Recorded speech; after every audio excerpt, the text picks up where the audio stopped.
everyone. So today we're going to be creating an activity called mud bugs, or you could also call it mud insects because we have some choices today. But we are literally going to be drawing our own insect, and then in the end we're going to be adding actual mud or dirt to our image. So it's going to be a lot of fun, a little messy. So let's get ready to go. This is one example.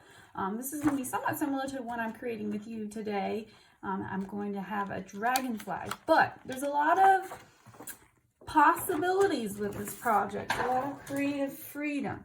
I also have an example here of a lightning bug. This one is representing in the nighttime.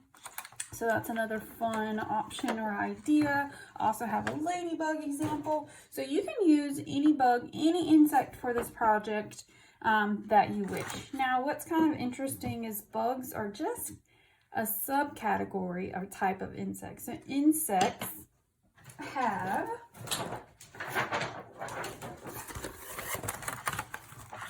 six segmented legs. They have three sections or body parts, compound eyes, especially the dragonfly. They can see 360 degrees around, so that's pretty cool.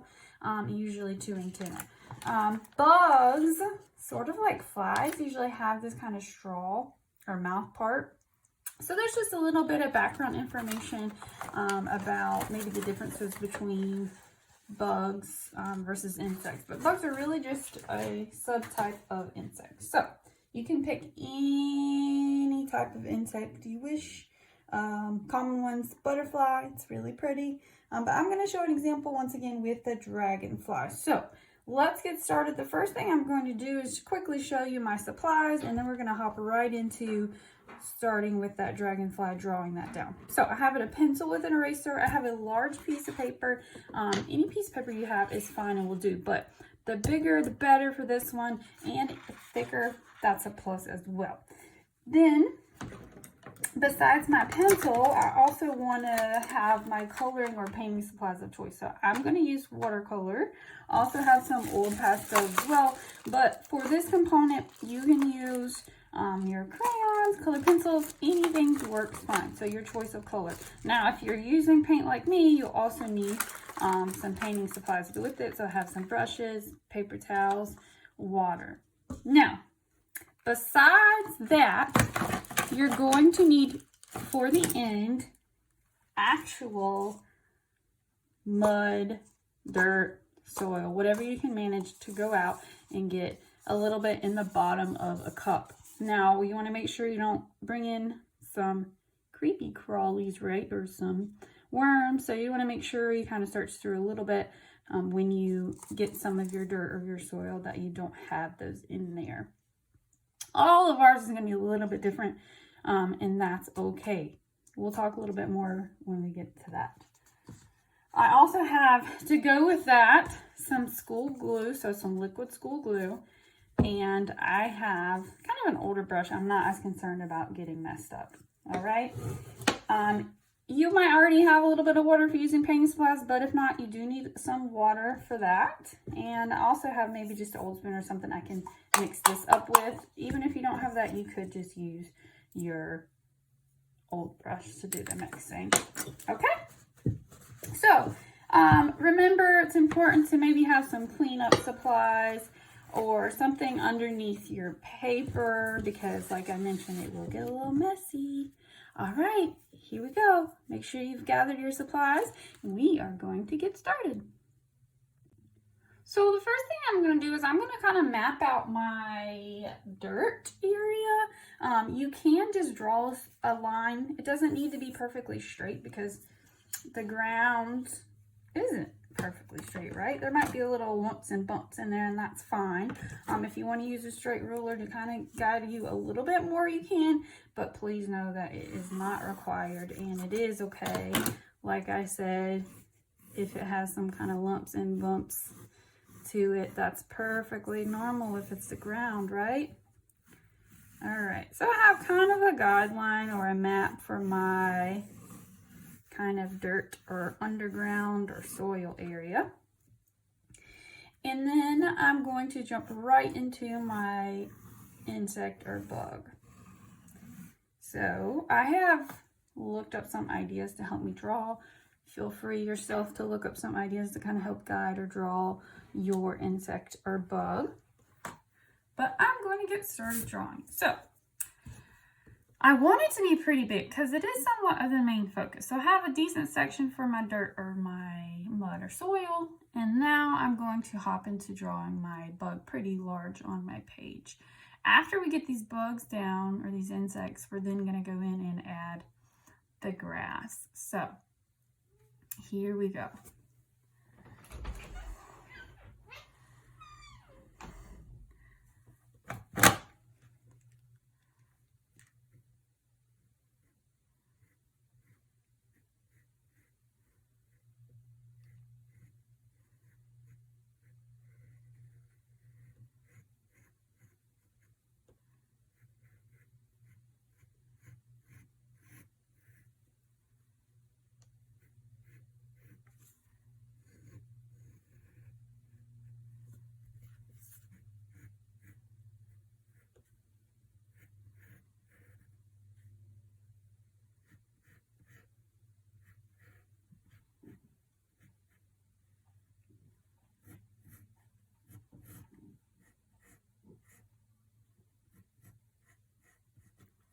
Just kind of mapping out the body, the different sections in the body of the dragonfly. While I'm doing this right now, it is okay for you to be kind of looking up and drawing yours as well. So we're doing it alongside each other. You might be doing a dragonfly also, and if that's the case, it's fine. But I do want to encourage my friends to kind of maybe bring in some of their own ideas, right? Their own insects or bugs.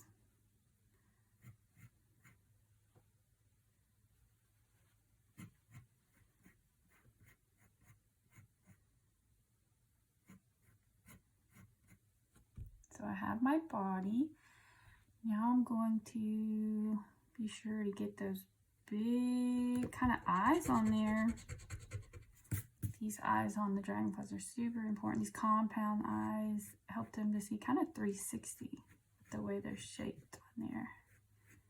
They're pretty big, right?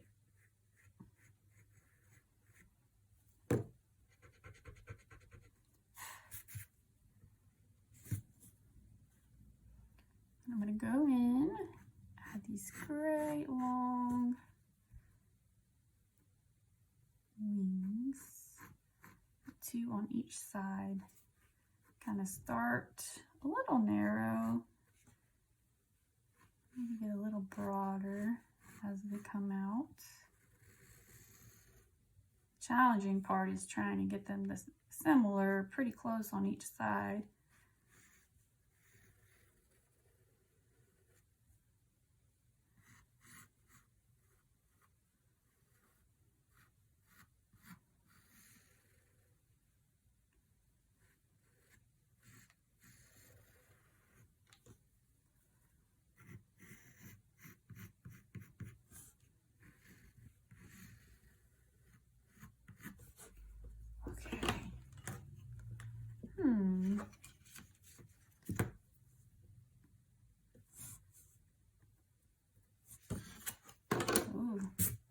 These wings are filling it up pretty nicely. It's pretty big on there.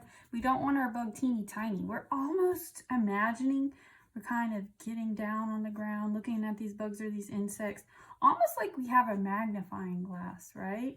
Because if we were looking at them in real life, they wouldn't quite seem this big, but it's almost like we're a little ant on the ground observing the other insects or bugs beside us. So we're thinking it like kind of like that, sort of.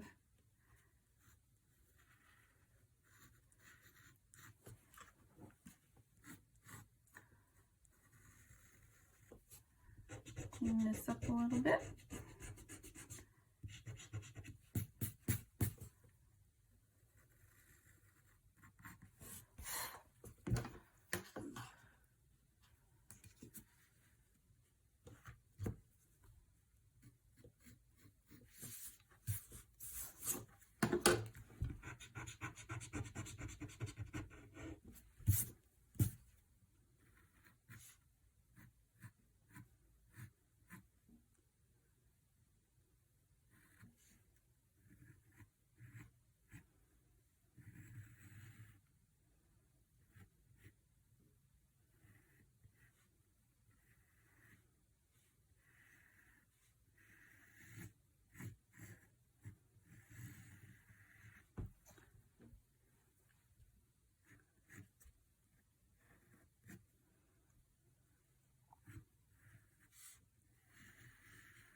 close. It's getting there, right?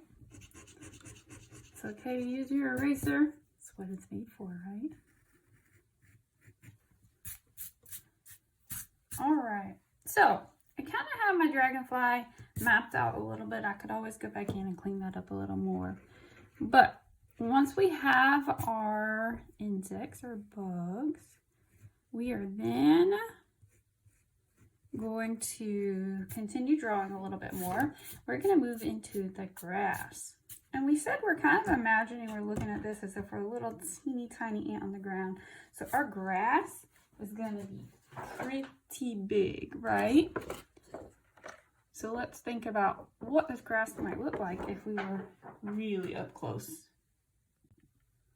Okay, so I did add a little bit of detail lines in the wings. I added some legs that we could see because it's going to be kind of holding on to the grass or sitting on the grass. So let's go in with those big blades now of grass. So I'm just kind of imagining this is kind of starting at the base of the ground. And some's going to be curving this way, some's going to be curving this way up. They're going to be overlapping a little bit. So those are all things I'm going to consider as I'm drawing my grass. So it's going to come up to kind of a point at some places, right? Back down. That's just a single blade. So I'm thinking about the way it's going to kind of connect or move into the other one. So this one I'm going to have kind of come up maybe this way, bigger in the back. And we're just going to kind of do that. We're going to have some kind of come up. It's very kind of natural and free, so don't feel like you want your grass to be exactly the same as mine.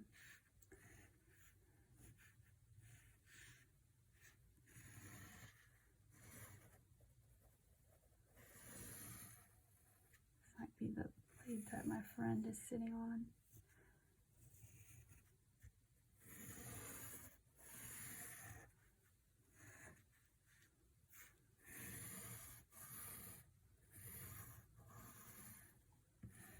So these are all kind of my pieces that are going to be in the front.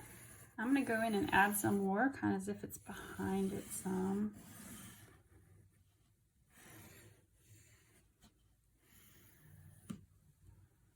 Okay, so front pieces. I'm going to try to make it look like some's kind of tucked in the back, maybe.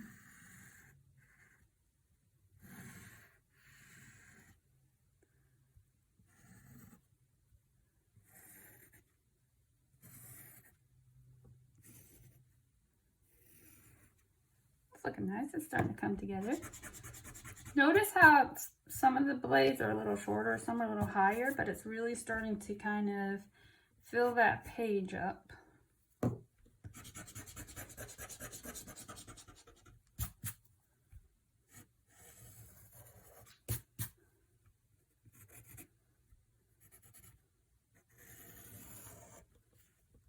Around the dragonfly for sure.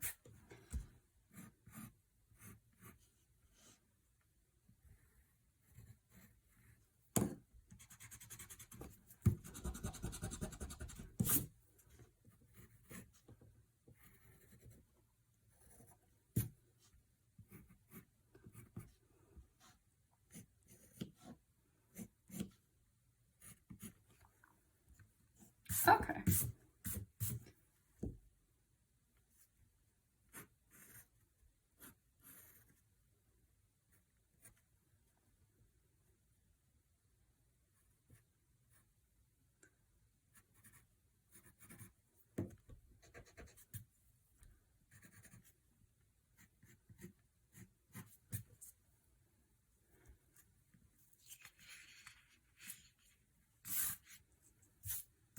Now I'm going to switch over to my coloring or painting supplies of choice.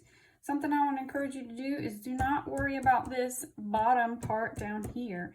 That is specifically where we're going to be adding soil. Now, once we finish coloring or painting the top area, it is okay to maybe leave in a little spots blank if there's also some other sections you want to add mud or dirt. For example, when I have done this one, It's not necessarily down at the bottom, but it is on my bug itself. This is the mud. So like I said, we're going to have some different results as far as what color our mud or dirt is. You can already kind of look at the one you have today and probably get a good idea. Mine's going to be kind of a pretty dark brown, right? But there is some kind of more clay soils where it's a bit more red in there. So look at the color of your dirt or soil beforehand and think about where it might look nice other than the ground itself to include that color, okay? Let's get started with our coloring.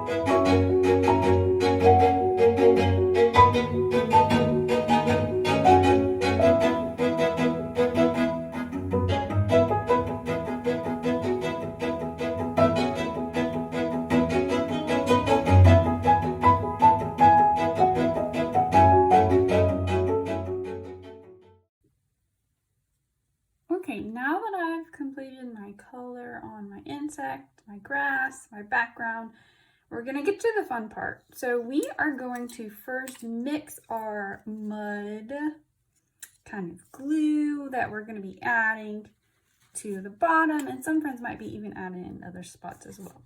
So of course I have my dirt that I've collected. Each of us, our dirt's going to look a little bit different. So that also means that when we're mixing, we're not all going to be using the same exact measurements. There's no specific measurement or ratio that I've found. It all just kind of depends on your dirt. So we're going to do it by kind of texture or consistency. So first thing I'm going to do is I'm going to add a little bit of water to my dirt. Mine's already kind of wet. Yours might be really, really wet. It might be more muddy already, or it might be kind of dry. So mine, being that it's already a little wet, I don't need to add too much. I'm going to add a little bit so that I can start to stir and get a little bit more mud. So I can see there's already a bit of water in there even before I stir.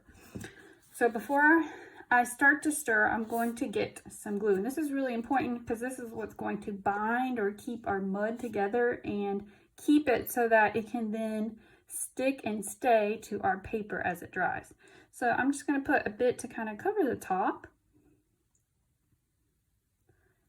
And then I am going to start to stir. Oops, make a little bit of mess. And as we know, this can get a little messy. So it's important, like I said earlier, that we are protecting the table. I'm going to move this out of the way for a second. My dirt is very, very clumpy in there. So it's going to take a little time to start to break mine down a bit. And that's okay. I can see that my consistency is just about where I want it. You want to kind of think like pancake mix for any friends out there who maybe enjoy cooking or baking. So you don't want it too watery. You also don't want it super, super thick. Mine's a little too watery for my taste, so I could always maybe go get a little more dirt, or I can try adding a bit more glue, which is also going to get a little bit thicker. So I'm going to add a little bit more glue into mine.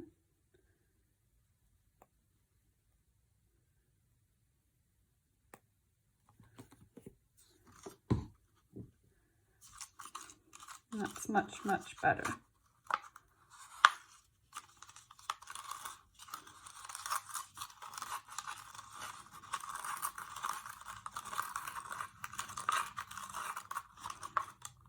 Okay, now once you have yours mixed, bit of water, glue, almost pancake consistency, not too thick, not too runny. I'm going to get my paper back over here, I'm going to get kind of my older brush when I don't mind getting dirty, but you can always wash it really good once you're done as well. Making sure my back protection over my table is ready as well. And I am simply going to use it as if it were paint, and I'm going to paint it on the bottom.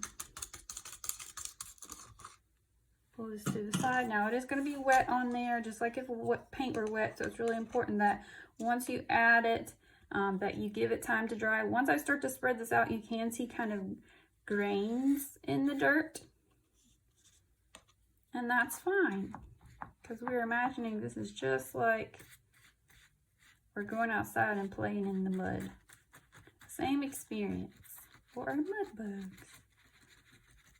or insects, right? So I'm just kind of adding it right where that line was that we put down earlier. It is okay if it comes up over the grass a little bit.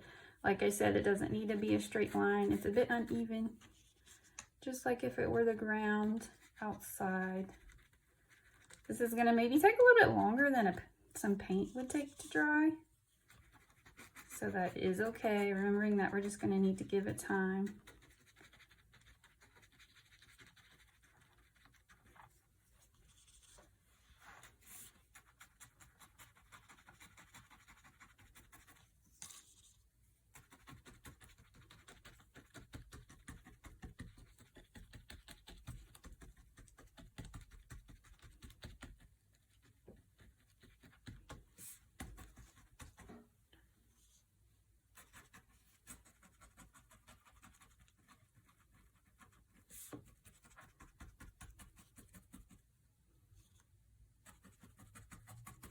And when this is wet, looking more like mud, it is going to have a little bit of a different color, a little bit different, obviously, consistency once it's dry, because it will dry out and it will change a little bit as it dries. Also, a suggestion once it is dry is to put it over a trash can and just kind of brush at the bottom. Imagine this bottom dirt part is kind of in towards the trash can. The top area where your insect is more towards the top, and you're just going to brush the bottom itself.